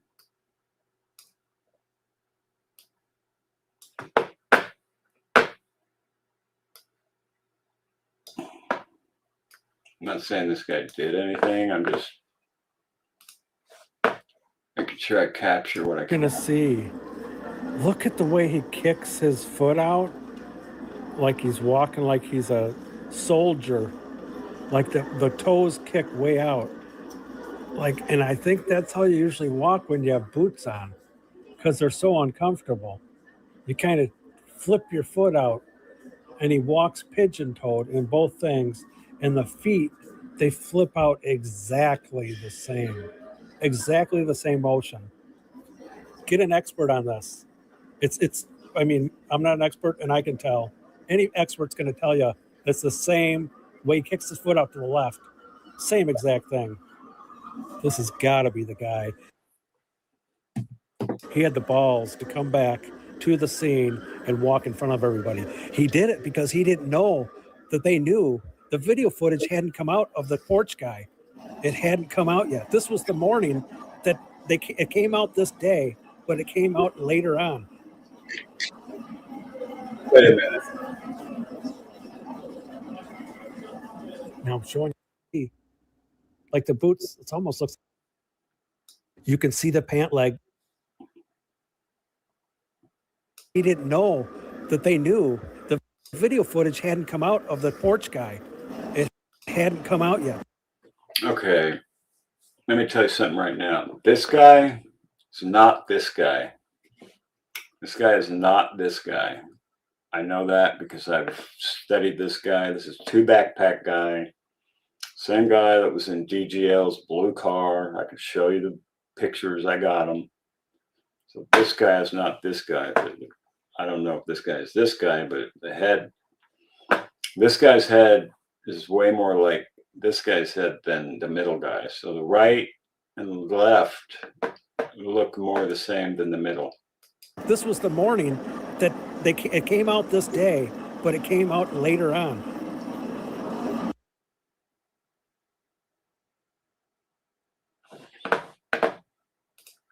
Doug.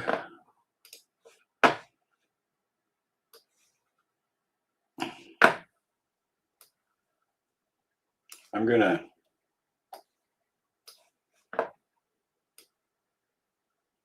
AI side view. Ah, that makes sense.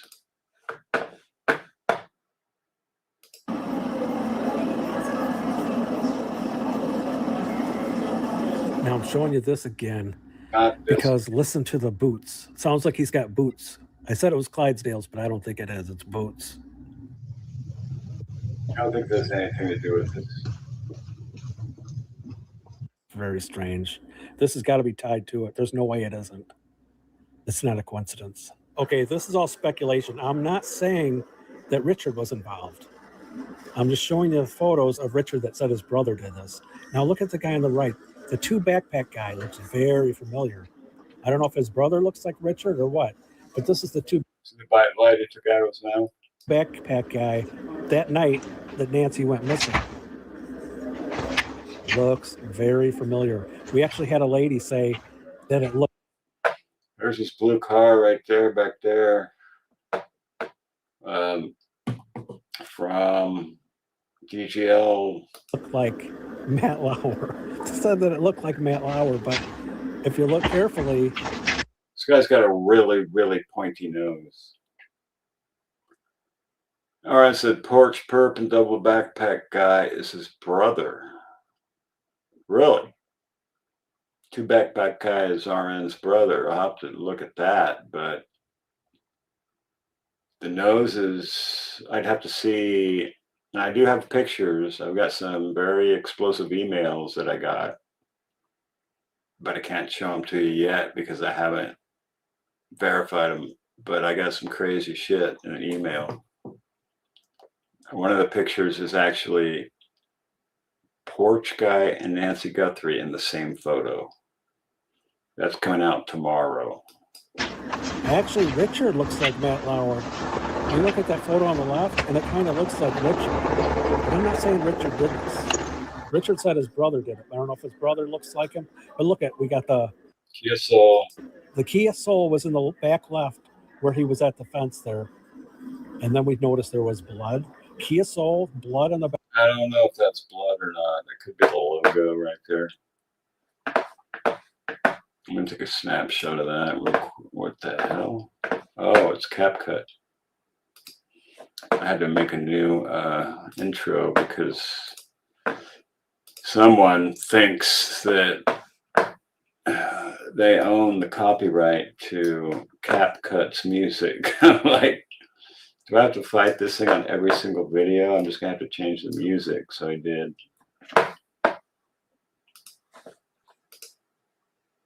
Backpack. It really ties it all together.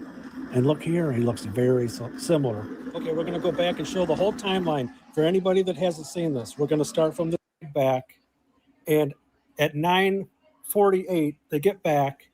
They open the garage door, and she goes in.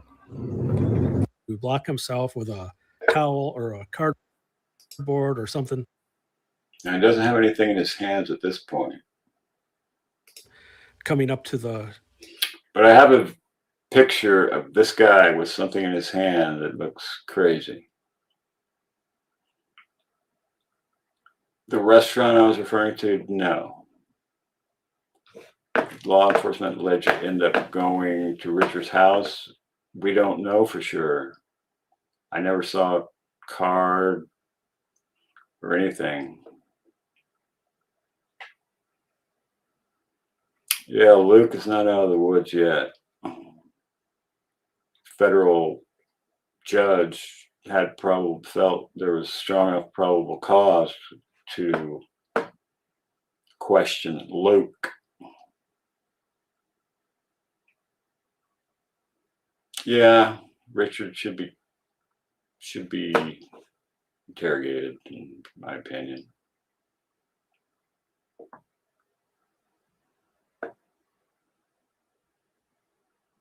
Oh, I haven't seen the cactus plant video. If anybody has that, send it to me, J. Marie.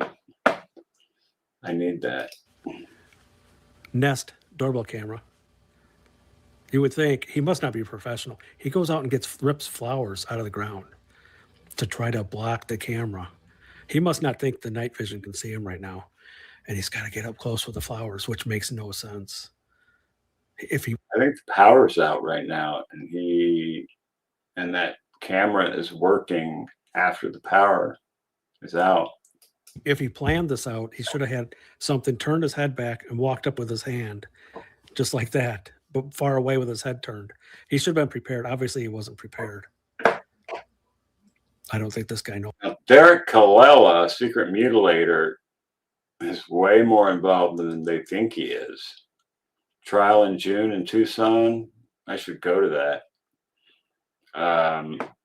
Derek Colella, secret mutilator, knows Annie and Tommaso, had their numbers in his phone. We're waiting on our end for the Bitcoin. I mean, how can you not see the connection? Same venues where the band played, same DJ Michael Mojito. Same, fetish ball crowd, you know what I'm saying? Crazy shit. Knows what he's doing. And notice how he tilts sideways. The drummer on the band. I haven't seen the drummer, J. Marie. I need the drummer. MAB Investigates at gmail.com.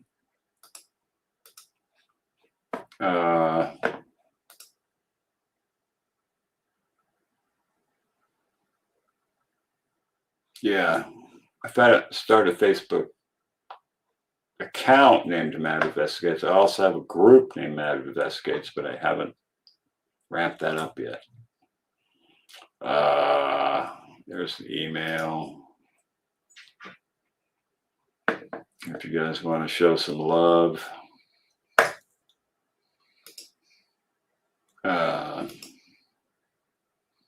There's my Cash App and Venmo right there. And notice the shape of the backpack. Someone said when he reaches up, you can see a tattoo on his arm, but that's stretching it if you ask me. Yeah, me too. But you'll see the shape of his backpack. It almost looks like there's another backpack in there. 2 a.m. Her pacemaker spikes. She must have been startled by something. This is from his previous videos he stuck in here. The reason we know this is because she had it connected to her phone. So as soon as this monitor shows an increase in the heart rate, it sends a signal to the phone. The phone is linked to this device unless you get too far away. Now 2:12 a.m. Another camera, I'm not sure if it's this one or another one, detects a motion. So it actually goes off, but there's no image. I don't know if they're going to be able to get that in an hour or several hours. And timing on the ring camera can be off. So 2 backpack guy could be involved. And I believe he's the same guy as DGL blue car guy. with the time zone changing around this time, it could be screwed up, even though Arizona does not change back and forth, the time zone. But it's very crucial because this actually. And this car back here, Kia Soul's way back here. You can see my cursor. And this car right here, I believe, is 2 backpack guys' car. Because it matches up with the blue car that DGL saw. Actually, this guy was ruled out. He was actually ruled out because the time says 1:52 a.m. or actually Really 2:52. this started at 1:52 a.m. So they're saying there's no way he could have been there. But if you add an hour, it's 2:52 a.m. and it would make it perfect timing for him to drive the 5 miles from her house to that backyard right there. Perfect timing. Okay, this guy was seen. How many people are using a bite light? This light right here.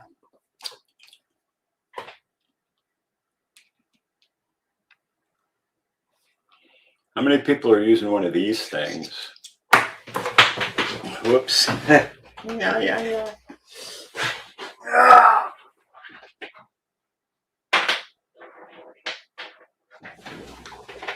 How many people are using a bite light in one night on the same damn night?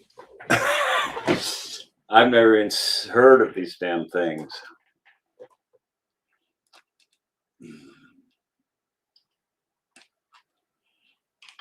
And you don't have to take it out to talk, but look, it's shining through my cheek. If I go like that, it shines backward, and I can flip it like that. So you can maneuver this tiny little thing in your mouth. This is how big it is. It's not very big. It's like very small. Trying to get into someone's backyard. Originally, people said, oh, he's cleared. That's his house. Not true.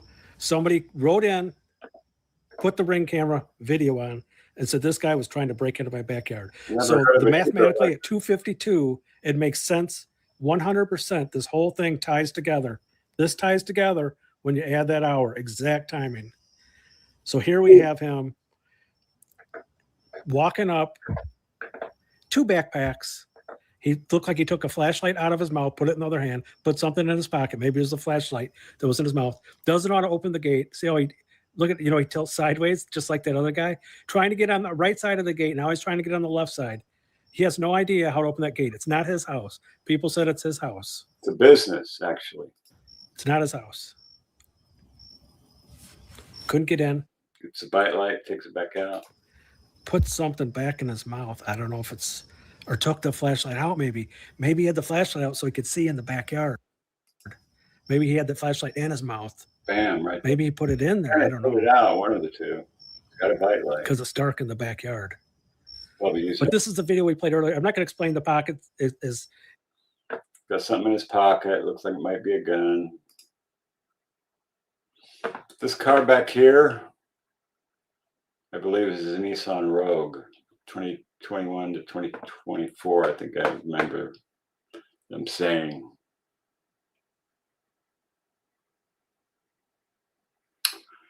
Yeah, the ring cameras can be off. So, all right, Alana, cool.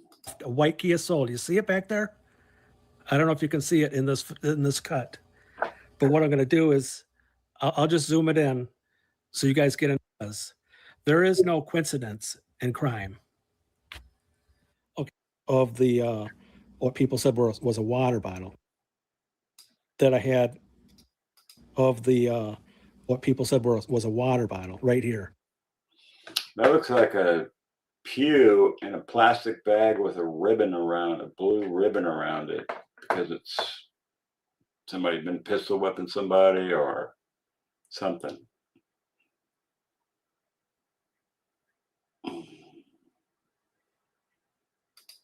That doesn't look like a water bottle. But anyway, he said, look at the sleeve. It looks like there's blood smeared on the sleeve and maybe on the hand there. Like that inside pouch was bloody and it was leaking on his hand. And I was like, oh my God. Oh, I think you're right. I don't know, Doug. I don't know. It's not paint. It's terrible. If the clock was wrong, which they always are, mine has always been wrong.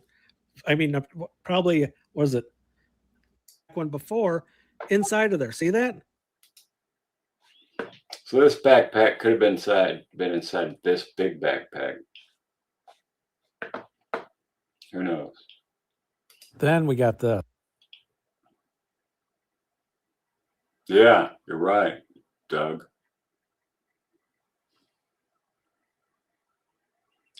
Yep, I think so too, Joseph. I have no idea what's going on here. Is he dragging something? Is someone walking next to him that he's holding? Has he got someone on his back? I don't think he could carry someone on his back.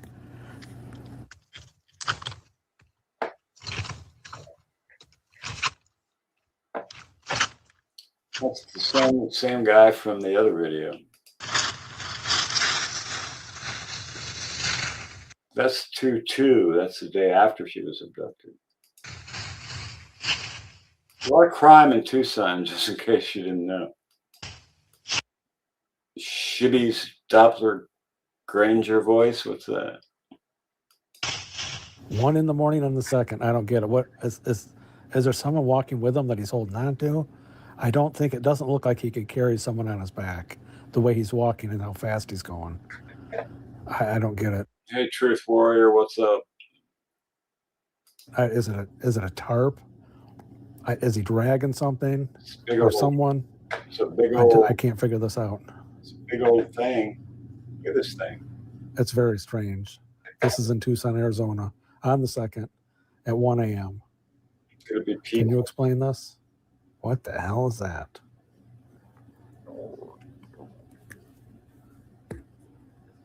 No idea. Maybe one of you know who this is and what they were doing. Got some strange security stuff there in Tucson. Tonight, our friend Savannah Guthrie needs our help, including you. Her 84-year-old mother in Arizona is missing. Right now, it's being treated as a crime scene. Straight up to Dave Madden joining us, investigative reporter. Sounds like Nancy Grace. Crime Stories. Dave, what do we know? We know that Nancy, a relative, called 911 yesterday, just around 12 noon, and reported Nancy Guthrie, 84 years old, missing. Now, Nancy, there are several things to consider here. The Sheriff's Department has already said this looks like a crime scene in that house. They went out right away and already got boots on the ground. They even brought in homicide detectives early. Nancy, if you want to clarify that Nancy Guthrie, at 84 years old, lives in Catalina Foothills, which is just north of Tucson, Arizona. She was last seen.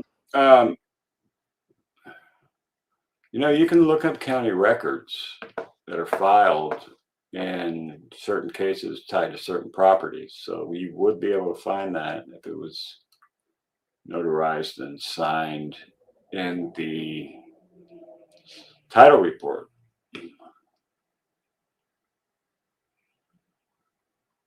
Power couple. Bubby 71. Good to see you, brother. No, good to see you, dear. Damn, Truth Warrior. Oh, Risa, thank you so much. Good to see you, Truth.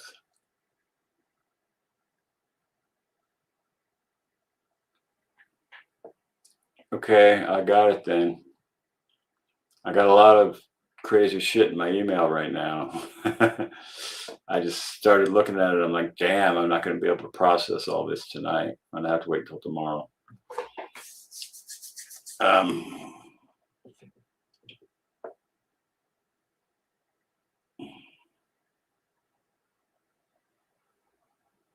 Okay.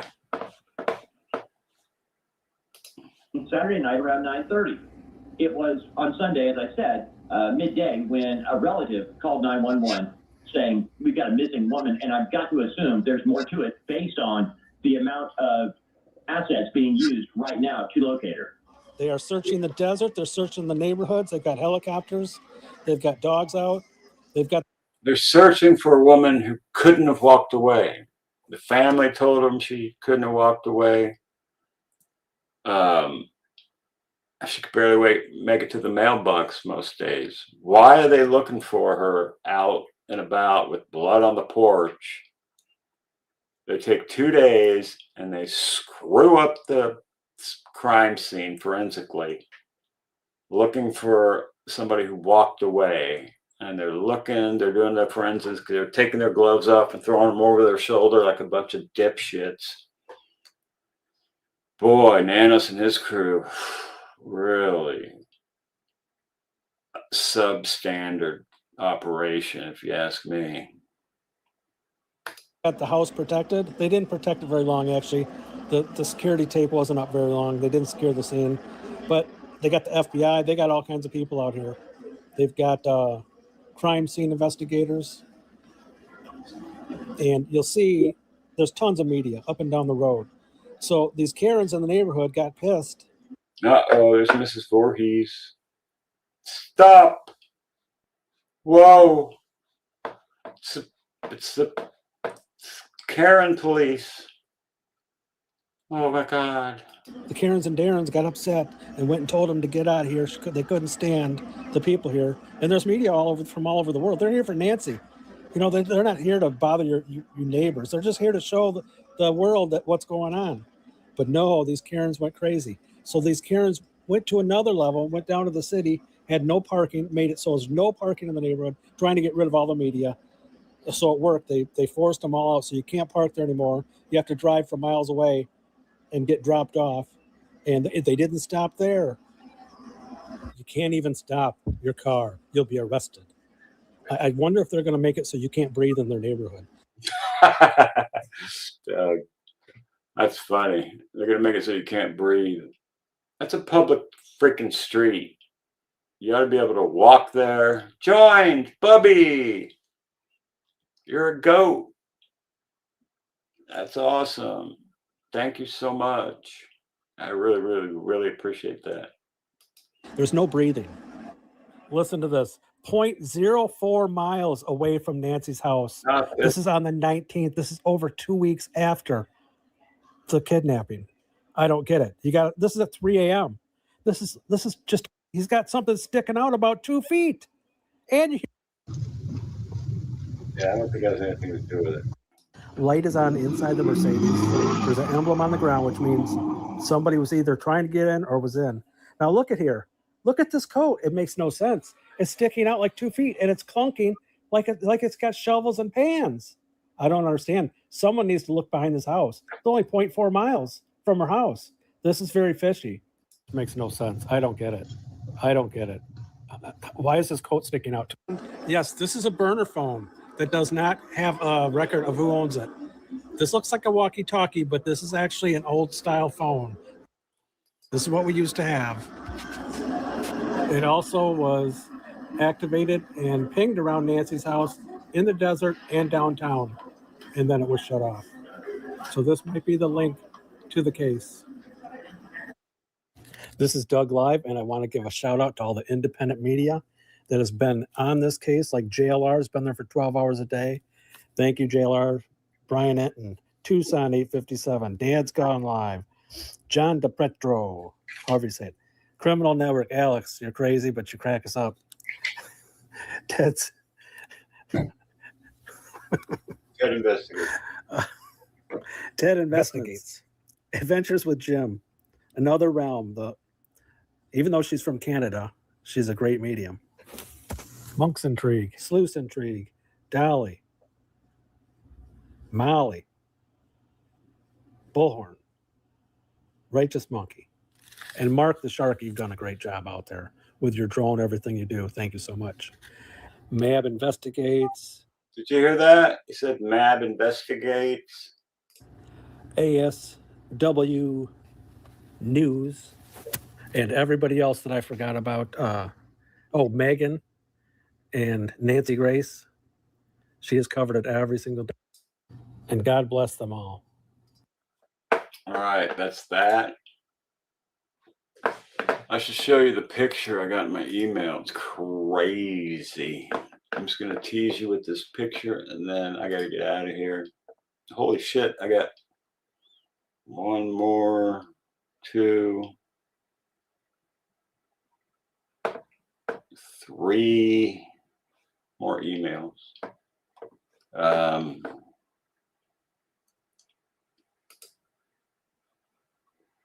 Let's see.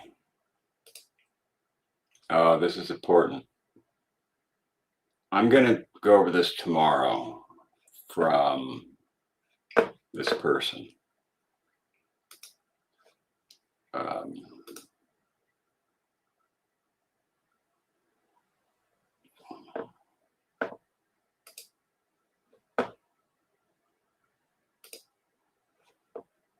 All right, let me see. Jackie Carter. Okay, I got the Stealing Plants video. Google, I got a message, security alert, Gibson Go, receipt for Dolly Vision.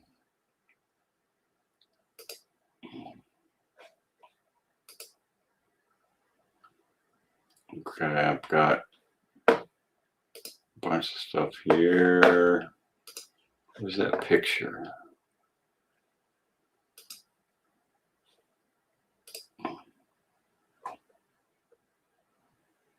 That's not it.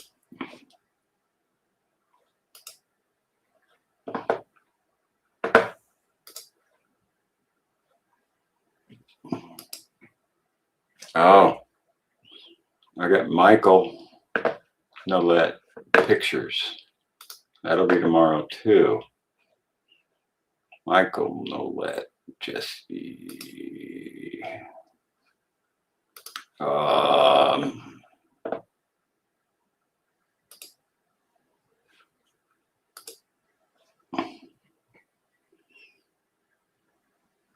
There's somebody named Madu Investigates.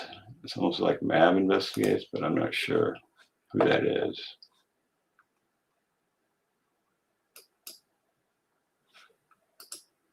Okay, I get that one. I want this one picture.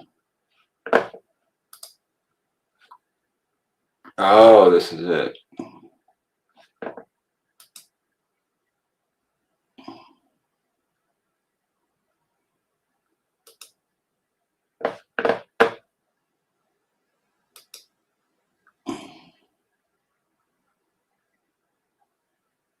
This is supposed to be, let me share this screen with you guys.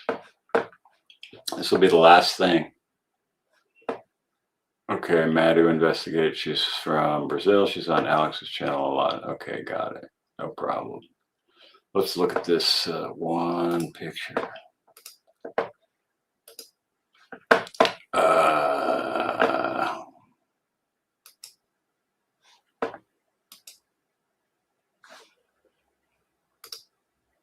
This is supposed to be a picture of Nancy Guthrie with porch guy standing right behind him. Is it really them? We shall find out. I'm not frozen. I look frozen when I'm reading something because I don't move. See, I'm not frozen.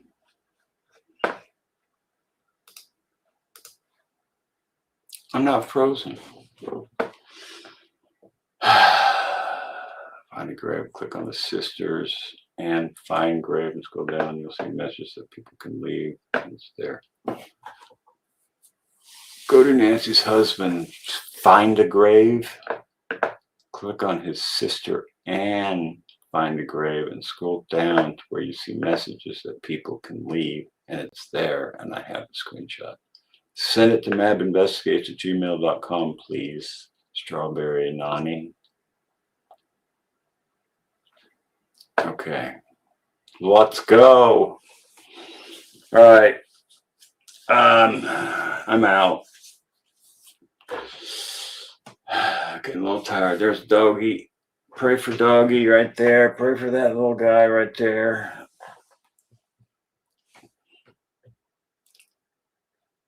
I was talking with listening. I can talk without my listening all the time. I'm a ventriloquist. You know what I'm saying?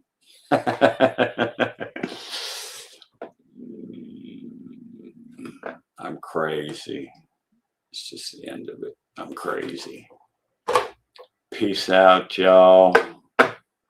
Mab, I gotta get out of here. I'm gonna do some more research tomorrow. It's gonna be the bomb. The bomb is going off tomorrow's live. So until then, Mab loves you. Join the goat pen, and I'll see you later.